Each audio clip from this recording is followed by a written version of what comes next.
சங்கம் வைத்து தமிழ் வளர்த்த மண், வீரமிக்க பாண்டிய மன்னர்கள் ஆட்சி செய்த மண். முக்கியமா ஆராய்ந்திடாமல் அவசர அவசரமாக தவறான தீர்ப்பு வழங்கியதை எதிர்த்து நீதி கேட்டு கண்ணகி முழங்கிய மண்.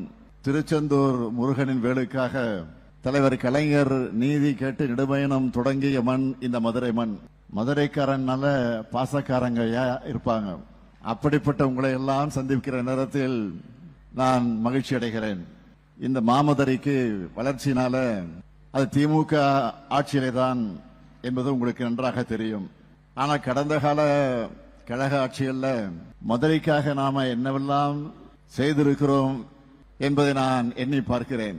சுப்பிரமணியபுரத்தில் மதுரை முத்து மேம்பாலம், ஆண்டாள்புரம் பசுமன் முத்துராமலிங்க தேவர் பாலம், மதுரை தெற்கு வாசல் தியாகி என்எம்ஆர் சுப்பராமன் மேம்பாலம், மானம் காத்த மருது பாண்டியருக்கு சில, பரிதிமால் கலைஞருக்கு மணிமண்டபம், திராவிட மொழிநூல் ஞாயிறு, தேவநேய பாவாணருக்கு மணிமண்டபம், மதுரை கோட்ஸ் மேம்பாலம், ஆனைக்கல் வைகை ஆற்றின் குறுக்கே மேம்பாலம், வைகை ஆற்றின் குறுக்கே 3 தரைப்பாலங்கள் மற்றும் மேம்பாலங்கள், தத்தநேரி இருப்பு பாத உயர்மட்ட மேம்பாலம், மதுரை வடபகுதி ரிங் ரோடு, மாட்டு தாவணியில ஒருங்கிணைந்த பேருந்து நிலையம், வணிக வளாகம், பூ மார்க்கெட், சென்ட்ரல் மார்க்கெட், எல்லிஸ் நகர் மேம்பாலம், 2 பாலிடெக்னிக்கள், வைகை 2ஆம் குடிநீர் திட்டம், காவேரி கூட்டு குடிநீர் திட்டம், வாடிப்பட்டி கைத்தறி ஜவுளி பூங்கா, மதுரை மாவட்ட நீதிமன்றம், சென்னை உயர்நீதிமன்றத்தோட மதுரை கிளைக்கு அடித்தளம்.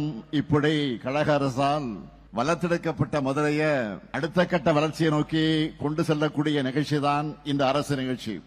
பெரும் சாதனையா நம்முடைய ஆட்சித் தலைவர்கள் வரவேற்புரையாற்றுகிற போது குறிப்பிட்டு சொன்னார், 1,00,000 பேருக்கு பட்டா கொடுக்க போறோம். முல்லை பெரியாறு குடிநீர் திட்டம் மூலமா 2,58,000 குடும்பங்களுக்கு குடிநீர் வழங்குவதை தொடங்கி வச்சிருக்கிறேன். இதுவரை நாம நடத்தியிருக்கக்கூடிய நிகழ்ச்சியிலே ஒரு மிகப்பெரிய அரசு விழா இந்த விழா தான். அதற்காக அமைச்சர் மூர்த்தியின் பிரம்மாண்ட ஏற்பாட்டை திறனை நினைச்சு நான் மகிழ்ச்சி அடைகிறேன். நான் வியந்து நிற்கிறேன். சித்திரை திருவிழாவில் தான் மதுரையே குலுங்குற அளவுக்கு கூட்டம் கூடும். அது மாதிரி இந்த அரசு திருவிழாவில் நம்ம மாண்புமிகு அமைச்சர் மூர்த்தி அவர்கள் ஏற்பாடு செஞ்சிருக்கிறார் பார்க்கிறேன்.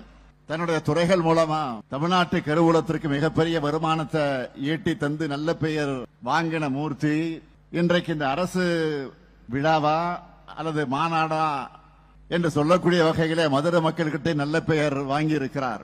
அவருடைய பணிகள் தொடர்ந்து சிறக்க என்னுடைய பாராட்டுக்கள், வாழ்த்துக்கள். கொஞ்சம் வேகமாக தட்டுங்க. அதேபோல் இந்த மாவட்டத்தின் மற்றொரு அமைச்சர் மாண்புமிகு பிடிஆர் பழனிவேல் தியாகராஜன் அவர்கள் ஆற்றலும் அறிவும் ஆக்கபூர்வமான சிந்தனையும் தொலைநோக்கு பார்வையும் கொண்டவர், சிறந்த இறை பற்றாளர். அதே நேரத்தில் கடவுளின் பேரில் வெறுப்பை விதைக்கக்கூடியவர்களுக்கு சரியான தன்னுடைய ஸ்டைல பயன்படுத்தி பதிலடி கொடுப்பவர். அவருக்கும் என்னுடைய பாராட்டுக்கள், வாழ்த்துக்கள். இத்தனை பெரிய விழாவில் நலத்திட்ட உதவிகள், பட்டா என அனைத்தையும் சிறப்பாக ஏற்பாடு செய்து காட்டியிருக்கக்கூடிய நம்முடைய மாவட்டத்தோட ஆட்சியர் திரு பிரவீன் ஐஏஎஸ் அவர்களுக்கும், மாநகராட்சியுடைய ஆணையர் உள்ளிட்ட மதுரை மாவட்ட அனைத்து அரசு அதிகாரிகளுக்கும் என்னுடைய பாராட்டுக்கள், வாழ்த்துக்கள். கடந்த கால அவல ஆட்சியிலிருந்து தமிழ்நாட்டை மீட்டு நம்ம திராவிட மாடல் ஆட்சியில புது விடிகளை ஏற்படுத்தி ஒட்டுமொத்த இந்தியாவும் ஏன் உலக நாடுகளும் திரும்பி பார்க்கிற அளவுக்கு பிற்போக்கான முன்னோடியான மக்கள் நல திட்டங்களை கடந்த 4 ஆண்டு காலத்தில் நாம் நிறைவேற்றி இருக்கிறோம், தொடர்ந்து நிறைவேற்றிக் கொண்டிருக்கிறோம். அந்த முத்திரை திட்டங்களிலேயே அதிக பயனாளிகளை கொண்டது கலைஞர் மகளிர் உரிமை தொகை திட்டம் தான். 4,54,000 சகோதரிகளுக்கு மாசம் 1000 ரூபாய் வழங்கிட்டு வரோம்.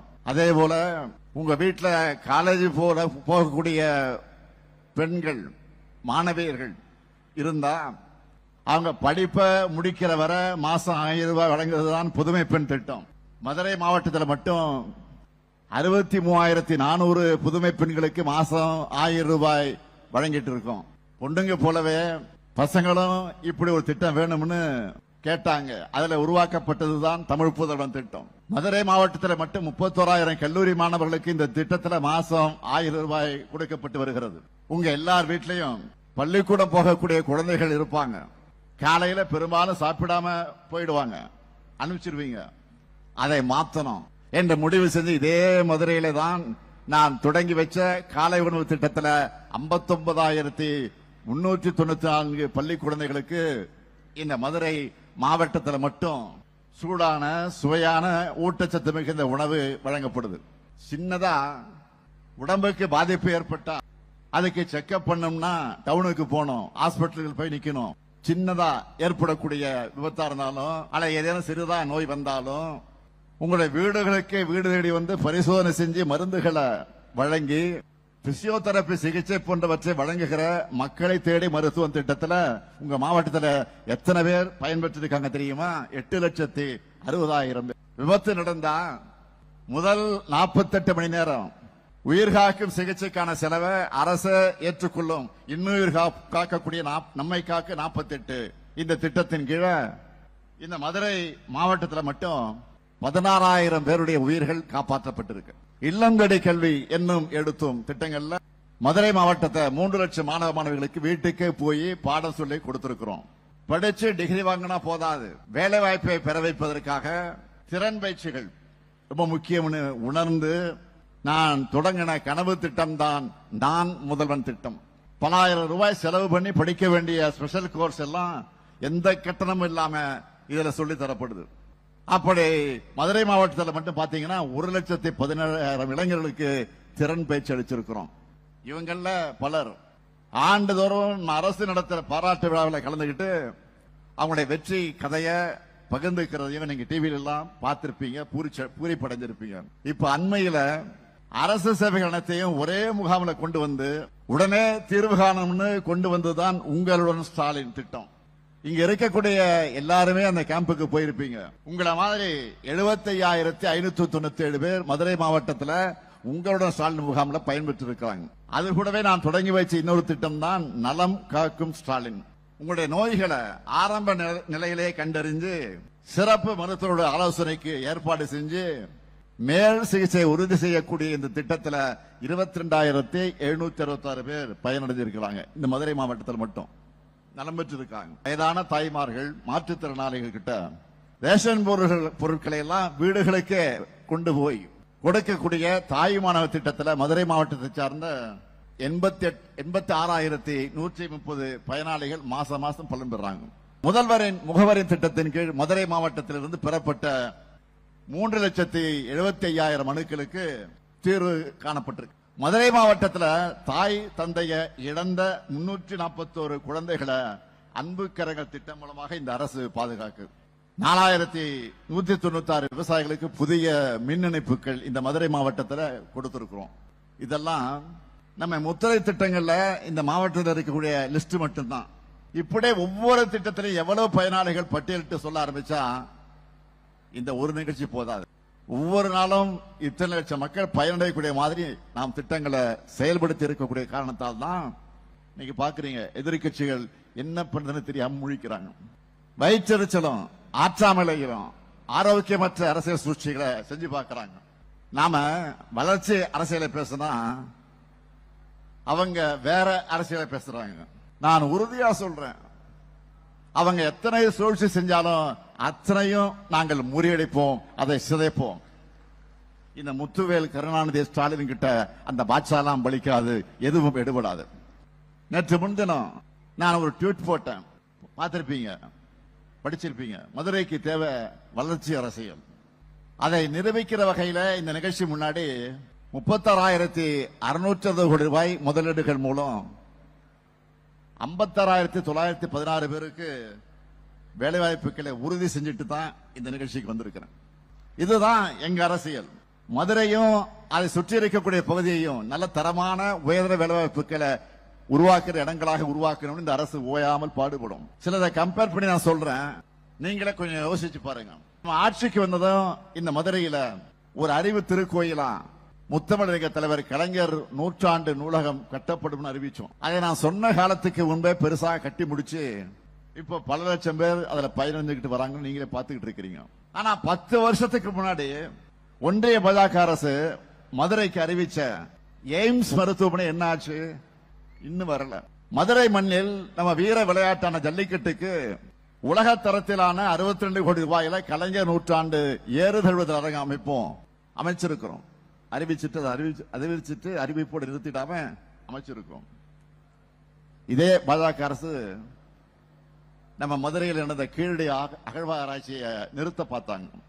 நம்ம ஆட்சிக்கு வந்ததும் பல கட்டங்களாக கீழடி ஆராய்ச்சியை முன்னெடுத்து அதை செயல்படுத்துவது மட்டுமில்லாம இதுவரை கிடைத்த தொல்பொருட்கள் கொண்டு பிரம்மாண்டமான கீழடி அருங்காட்சியகம் அமைச்சிருக்கிறோம். உலகம் முழுக்க இருந்து கீழடி அருங்காட்சியத்தை பார்க்க தமிழர்கள் வராங்க. ஆனா ஒன்றிய பாஜக அரசு கீழடி ஆய்வறிக்கை கூட வெளியே வந்துவிடக் கூடாதுன்னு தமிழ் மேல வெறுப்போட நடந்துக்கிறாங்க. மதுரையில உலக தரத்தில் ஆக்கி மைதானத்தை திறந்து வச்சிருக்கிறோம். 24 நாடுகள் கலந்துக்கிற ஜூனியர் ஆக்கி உலக கோப்பை நம்ம மதுரையில நடந்துகிட்டு இருக்கு. ஆனா ஒன்றிய பாஜக அரசு என்ன செய்யுது? குஜராத் மாதிரி அவங்க கட்சி ஆளக்கூடிய மாநிலங்களுக்கு விளையாட்டு நிதியை கொட்டி கொடுக்கறாங்க. ஆனா தமிழ்நாடுனா ஒண்ணும் கிடையாது.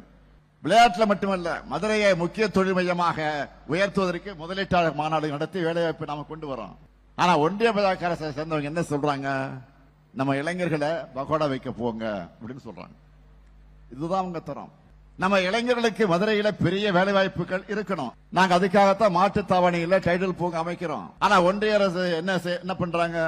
மதுரைக்கு மெட்ரோ ரயில் வேணாம், வேணும்னு நாம கேட்டா அதை வேணாம்னு சொல்றாங்க. சப்பையான காரணங்களை எல்லாம் சொல்லி நிராகரிக்கிறாங்க.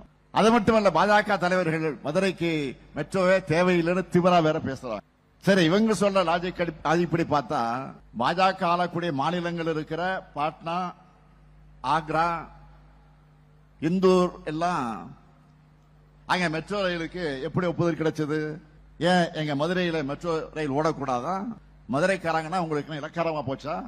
எங்க அரசுல இன்னும் மதுரைக்கு நாங்க என்னவெல்லாம் பண்ணிருக்கோம்னு சொல்லட்டா, இன்று திறக்கப்பட்டிருக்கக்கூடிய வீரமங்கை வேலுநாச்சியார் மேம்பாலம், கோரிப்பாளையம் ஜங்ஷன்ல மேம்பாலம் கட்ட பணி நடந்துகிட்டு இருக்கு. பேராசிரியர் அன்பழகன் பள்ளி மேம்பாட்டு திட்டத்துல 70 பள்ளிகளை மேம்படுத்தி இருக்கிறோம். முதலமைச்சரின் கிராம சாலைகள் மேம்பாட்டு திட்டத்தில் 428 பணிகள் நடந்துகிட்டு இருக்கு. ஆதி திராவிடர் நல வீட்டு வசதி திட்டத்தில் 57 பணிகள் நடந்துகிட்டு இருக்கு. காந்தி அருங்காட்சியகத்தில் விடுதலை போராட்ட வீரர்களுடைய கண்காட்சி நடந்துச்சு. அகில இந்திய ஃபார்வர்ட் பிளாக் தலைவர் பி.கே. மூக்கியாதேவ் அவர்களுக்கு சிலையோடு கூடிய அரங்கம் அமைக்க பணி நடந்துகிட்டு வருது. பெருங்காமலூர் தியாகிகளுக்கு நினைவு மண்டபம் கட்டி திறந்து வச்சிருக்கிறோம். மொத்தமா சொல்லணும்னா கடந்த 4.5 ஆண்டு காலத்துல மதுரை மாவட்ட மக்களுக்கு மட்டும் 6000 கோடி ரூபாய் மதிப்பிலான நலத்திட்ட உதவிகளை வழங்கி இருக்கும். இதுவரைக்கும் 4300 கோடி ரூபாய் மதிப்பிலான 10,000 வளர்ச்சி பணிகளை செஞ்சு தந்திருக்கிறோம். இப்போ 5000 கோடி ரூபாய் மதிப்பிலான 358 வளர்ச்சி பணிகள் நடந்துகிட்டு இருக்கு. அது சரி, இத்தனை செஞ்சிருக்கோன்னு சொல்றீங்களா, புது அறிவிப்பு எதுவும் இல்லையான்னு நீங்க கேட்கிறது எனக்கு புரியுது. ஆமா, உங்களை புரிந்து கொண்டவன் நான், என்னை புரிந்து கொண்டவர்கள் நீங்கள். நமக்கு இடையில எந்த சக்தியும் இந்த மண்ணில் புகுந்து பிரிவினை உண்டாக்க முடியாது. மதுரையின் வளர்ச்சியை யாராலும் தடுக்க முடியாது. அதுக்காகத்தான் மதுரைக்கான 6 புதிய அறிவிப்புகளை இங்க அறிவிக்க நான் விரும்புகிறேன். முதலாவது அறிவிப்பு, மதுரை மாநகரில் போக்குவரத்து நெரிசலை குறைக்க பலகாலமா எதிர்பார்க்கப்பட்ட வைகை ஆற்றின் வடகரையில விரகனூர் சுற்றுச்சாலை முதல் சக்குடி வர 8.4 கிலோமீட்டர் நீளத்துக்கு 130 கோடி ரூபாய் செலவில் புதிய சாலை அமைக்கப்படும். இரண்டாவது அறிவிப்பு, மதுரை மாநகரின் முக்கிய பகுதிகளான மீனாட்சி அம்மன் கோயிலை சுற்றி இருக்கக்கூடிய 4 மாசி வீதிகள், வெளி வீதிகள், புதூர், அண்ணா நகர், சந்தைப்பேட்டை, தெற்குவாசல், எஸ்எஸ் காலனி, ஆரப்பாளையம், அரசரடி, பழங்கானத்தம், பைக்காரா உள்ளிட்ட பகுதிகளில் இப்ப இருக்கக்கூடிய பழைய பாதாள சாக்கடை குழாய்கள் அகற்றப்பட்டு புதிய திட்டம் செயல்படுத்தப்படும். மூன்றாவது அறிவிப்பு, மதுரை கிழக்கு வட்டத்தில் இருக்கக்கூடிய உத்தங்குடி உபரி நீர் கால்வாய் 7 கோடி ரூபாய் செலவில் தடுப்பு சுவர் கட்டப்பட்டு நிரந்தர வெள்ளத்தடுப்பு பணிகள் மேற்கொள்ளப்படும். நான்காவது அறிவிப்பு, மேலூர் வட்டத்தில் கேசம்பட்டி கிராமம், பெரிய அருவி நீர்த்தேக்கம் மற்றும் அதை சார்ந்த கண்மாய்கள் 2 கோடி 60 லட்சம் ரூபாய் மதிப்பீட்டில் புனரமைக்கப்படும். மேலும் மேலூர் வட்டம் சூரப்பட்டி அருகே பாலாற்றின் குறுக்க 9 கோடி 50 லட்சம் ரூபாய் மதிப்பீட்டில் புதிய தடுப்பணை கட்டப்படும். ஐந்தாவது அறிவிப்பு, மதுரை மேற்கு வட்டத்தில் இருக்கக்கூடிய கொடிமங்கலம், மேலமாத்தூர், புதுக்குளம் மற்றும் விளாச்சேரி கிராமங்களில் இருக்கிற பல்வேறு ஏரிகள் மற்றும் கால்வாய்கள் 10 கோடி ரூபாய் செலவில் மேம்படுத்தப்படும். ஆறாவது அறிவிப்பு, வாடிப்பட்டி வட்டம் அலங்காநல்லூர் ஒன்றியத்தில் சாத்தையாறு அணை முதல் வைகாசிப்பட்டி வரை இருக்கக்கூடிய சாலை, முடுவாரப்பட்டி முதல் சல்வார்பட்டி வரை இருக்கக்கூடிய சாலை மற்றும் பாலமேடு முதல் வேம்பரலை வர இருக்கக்கூடிய சாலை ஆகியவை 1,50,00,000 ரூபாய் செலவில் வனத்துறையின் அனுமதி பெற்று அது மேம்படுத்தப்படும். ஆக இந்த அறிவிப்புகளை எல்லாம் நான் வெறும் அறிவிச்சிட்டு போற மட்டும் நினைக்காதீங்க, இது விரைவில் தொடங்கப்படும். ஆக இப்படி நம்முடைய சிந்தனை எல்லாம் தமிழ்நாட்டினுடைய வளர்ச்சி முன்னேற்றம் தான். ஆனா சில கட்சிகளுக்கு எப்போதுமே கலவர சிந்தனை தான். தேவையில்லாத பிரச்சனையை கிளப்பி நம்முடைய வளர்ச்சிக்கு இடையூறு ஏற்படுத்தலாம்னு நினைக்கிறாங்க. காலங்காலமா கார்த்திகை தீபத்துக்கு திருப்பரங்குன்றம் முருகன் கோயில தீபம் ஏற்றுறது மாதிரி கடந்த 3ஆம் தேதி மாலை 6 மணிக்கு பாலதீபம் ஏற்றப்பட்டுச்சு. அதன் பிறகு அதே நேரத்தில் உச்சிப்பிள்ளையார் கோயில் தீபமண்டலத்திலையும் தீபம் ஏற்றி சாமி புறப்பாடு ஆகி 16 கால் மண்டபத்துக்கு எதிரே இருக்கக்கூடிய இடத்துல சொக்கப்பான் ஏற்றி சாமிக்கு ரட்சை சாத்தப்பட்டுச்சு. இதெல்லாம் இந்து சமய அறநிலைத்துறையின் சார்பில் முறையா நடந்துச்சு. இதெல்லாம் உள்ளூர் மக்களுக்கு உண்மையா பக்தர்களுக்கு நல்லா தெரியும். அவங்க எல்லாம் நல்லபடியா தரிசனம் பண்ணிட்டு தான் வீட்டுக்கு போனாங்க. ஆனாலும் இப்ப என்ன காரணத்துக்காக பிரச்சனை நடக்குது? இந்த பிரச்சனையை கிளப்புற கூட்டத்தோட நோக்கம் என்ன? இதுவும் மக்களுக்கு நல்லா தெரியும்.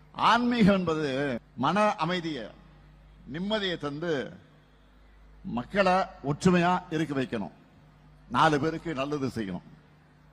இதுதான் உண்மையான ஆன்மீகமாக இருக்க முடியும்.